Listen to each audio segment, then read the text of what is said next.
Prime Minister Narendra Modi has reportedly accepted an invite by US President Barack Obama. Now, Modi will be visiting Washington in September to hold bilateral talks with Obama.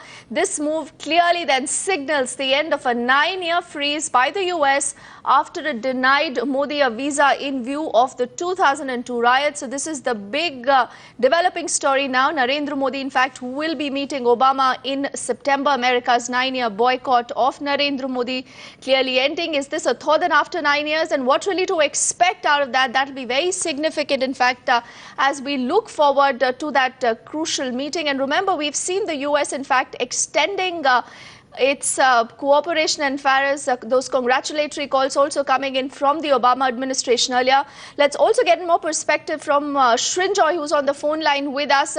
Srinjoy, clearly, after what we've seen during the UPA 2 regime and then the Devyani Khobragade, entire case, it'll be very crucial to see what this meeting really holds. And in more ways than one, in fact, after the visa ban on Narendra Modi, a very, very crucial meeting then in the month of September. Yes, first of all, the dates are going to be fixed in the next 2 or 3 days. Disha Biswas, the US Secretary of State, will be here on the 6th. And there will be meetings after that with Indian officials, and the dates are likely to be fixed in about 2 or 3 days.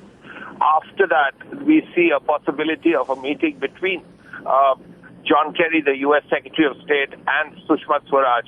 That will happen before. The meeting between Obama and Modi. The meeting, of course, will happen in Washington, D.C. Earlier, there was a possibility of the meeting happening on the sidelines of the UN General Assembly, but that is not going to happen. It is when Modi goes to America for the General Assembly, the meeting will happen either just before or after that.